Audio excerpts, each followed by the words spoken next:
One thing is certain, it's a CEO's nightmare. The product you make is killing its customers, and there is a good and bad way to respond. So far, the company behind the killer kitty kibble is getting a failing grade. Alan Bonner is a crisis management expert with Bonner Communications. Good to have you with us again. Hi. I mean, Menu Foods waited far too long, by even my non-expert standards, to come out and say anything at all. What was the right way to respond to this? Well, I was watching in the green room, and you were entirely correct in your conversation. Fast action is the #1 dictum of crisis management. This is not a military appreciation or a police situation where you're worried about booby traps and so on. This is like emergency medical services. If you go home and one of your loved ones is writhing around on the floor, what do? You may not be sure what to do. You dial 911, you make sure they can breathe, you get them comfortable, loosen the tie, these types of things. You keep taking action until there is no more action to be taken. It's called naturalistic decision-making, and academics have made a study of it. I'm sure what happened in this company, and I'm very empathetic, they get into a bunker mentality. The CEOs getting advice from the accountants, the lawyers, not sure what happened. You cannot wait until you know what happened until you speak.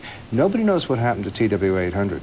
Nobody knows what happened to Egypt Air 990, which I was on a month before it went down. Yeah. People were not entirely sure of Lockerbie for years, and we may not be. And on and on and on it goes. By definition, you don't know what happened in a crisis, but you get out with the gradual and sequential release of information as you know it to smooth people's concerns and fears. Remember back to our childhood how important our pets are. Think ahead to our old age. Of how important our pets are going to be. Those people needed some communication. You had the sense, listening to the CEO talk in his press conference today, that the lawyers were just in his ear saying, don't say anything, you've already got 2 lawsuits that have been leveled against you. Why can't a company come out and say things like, of course they can. We're so sorry that this has happened, they can. We don't know. I can but you don't hear that anymore. I know, but your phone lines are lighting up when the lawyers call me. I've worked closely with 100 lawyers on this topic, and I say, checks will be written. There are going to be lots of zeros at the end of the check.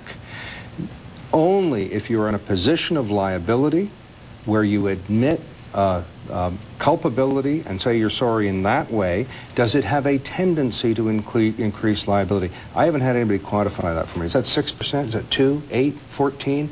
If you're in for a few $1,000s per victim, there are great cases, including a Delta airline crash in 1983, killed 135 people.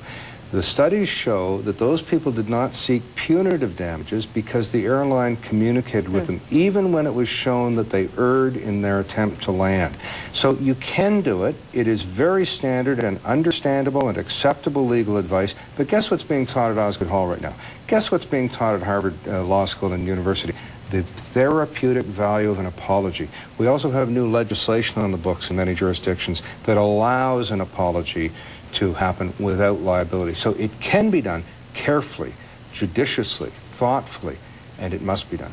So let's assume that starting today, Menu Foods gets better advice than they got in the first, 72 to 80 hours of this crisis. What happens, what should happen now, and can they fight kind of a rearguard action on this? Can they reverse the damage they've done? Sure. Most of us have in our minds a little scale and thermometer that weighs the therapeutic value of action or apology.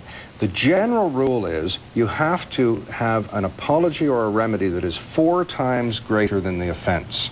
You know, when you say to a loved one, how do I look in this? And your partner says, I think you've gained a bit of weight. You got some catch-up to do. So these folks have some catch-up to do. But you must say you're sorry, ask forgiveness, wait for forgiveness. Let the people that are going to forgive you tell you when you have forgiveness. You can't tell them. And you must tell them what lessons you've learned. They want an explanation. This is what all the victims always want, is what was the moment of death like? Why did it happen? They want a full explanation, and then they want to know what changes you have made in your procedures and operations so that this won't happen again. No one wants to think that their loved pet or loved one human died in vain. That there was a lesson learned here. Doesn't the consumer, I mean, trust is so much at the root of this. Doesn't the consumer want to see this company say, we are concerned about this. We're so concerned. You think of Johnson & Johnson with the Tylenol case. And they had a mad tamperer just poisoning random bottles of aspirins, but they took them all off the shelf. They said it's not good enough to stop in this one region. We're taking them all off the shelf. Sure.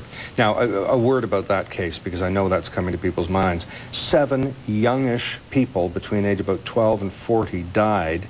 No one was ever caught, no one was ever tried, no one was ever convicted. If that's good crisis management, you can have it. When I teach that course, I say it was fantastic crisis management, all except for the dead people. There's a product tampering every single week in North America. At that time, there certainly was, probably still is now. Most of it's just vandalism. But making products safer and better is very important, whether they're for pets or others. What if this were terrorism and somebody wanted to get every animal in North America infected with rabies so it could bite its owners? What if it were a disgruntled employee? What if it were just the prudent use of rat poison around grain products? Could be any number of reasons and has to be guarded against. But you were right. I'm off track. You were 100% correct. Empathy. What I say is you have to make 4 empathetic statements. And the reason I say that to CEOs who are in trouble is you have 2 eyes and 2 ears, 1 empathetic statement for each. It is only then that the public is willing to accept any substantial statements about changes or lessons learned. Alan Bonner, good to have you with us. Bye-bye.